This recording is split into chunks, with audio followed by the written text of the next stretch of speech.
what's up, everyone? It's Dave, and we're back with our next reading of the Old Testament. As you can tell, I'm not at home. I am at location X, performing my job. So, hey, you have been following along. You know that we're in the book of Deuteronomy. We'll be reading out of my New King James Version here.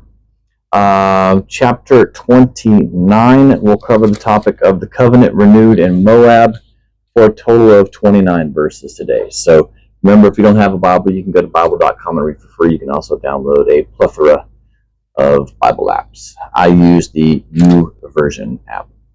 All right, I'm ready. You ready? Let's go. These are the words of the covenant which the Lord commanded Moses to make with the children of Israel in the land of Moab, beside the covenant which he made with them in Horeb. Now Moses called all Israel and said to them, "You have seen all that the Lord did before your eyes in the land of Egypt, to Pharaoh and to all his servants and to all his lands, the great trials which your eyes have seen, the signs and those great wonders. Yet the Lord has not given you a heart to perceive and eyes to see and ears to hear to this very day. And I have led you 40 years in the wilderness. Your clothes have not worn out on you, and your sandals have not worn out on your feet. You have not eaten bread, nor have you drunk wine or similar drink, that you may know that I am the Lord your God. And when you come to this place, Sihon king of Heshbon and Og king of Bashan came out against us to battle, and we conquered them. We took their land and gave it as an inheritance to the Reubenites and the Gadites, and to half the tribe of Manasseh. Therefore keep the word of this covenant and do them, that you may prosper in all that you do.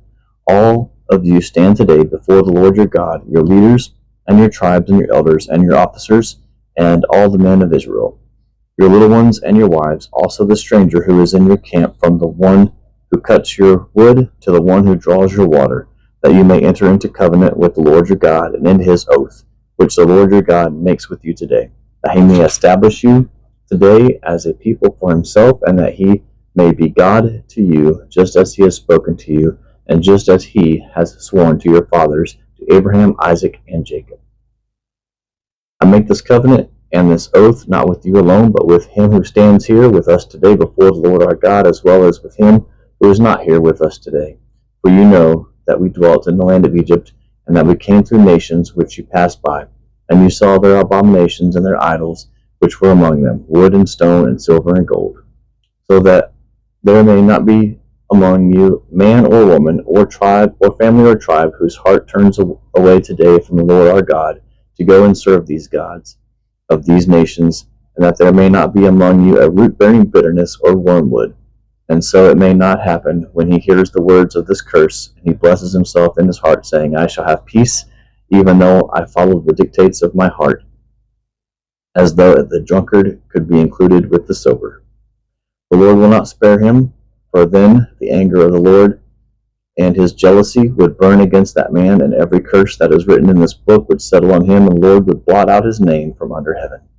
And the Lord would separate him from all the tribes of Israel for adversity, according to all the curses of the covenant which are written in this book of the law, so that the coming generation of your children who rise up after you, and the foreigner who comes from a far land, would say, when they see the plagues of the land and the sickness which the Lord has laid on it, the whole land is brimstone, salt, and burning. It is not sown, nor does it bear, nor does any grass grow there, like the overthrow of Sodom and Gomorrah, Admah and Zeboim, which the Lord overthrew in his anger and his wrath. All nations would say, why has the Lord done so to this land?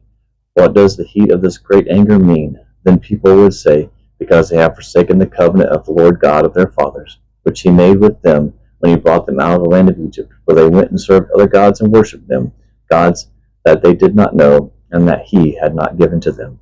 Then the anger of the Lord was aroused against this land, to bring on it every curse that is written in this book, and the Lord uprooted them from their land in anger and wrath, and in great indignation, and cast them into another land, as it is this day. The secret things belong to the Lord our God, but those things which are revealed belong to us and to our children forever, that we may do all the words of this law. That concludes chapter 29 of the book of Deuteronomy. Hope you enjoyed it. From Location X, I hope you all have a great day. God bless.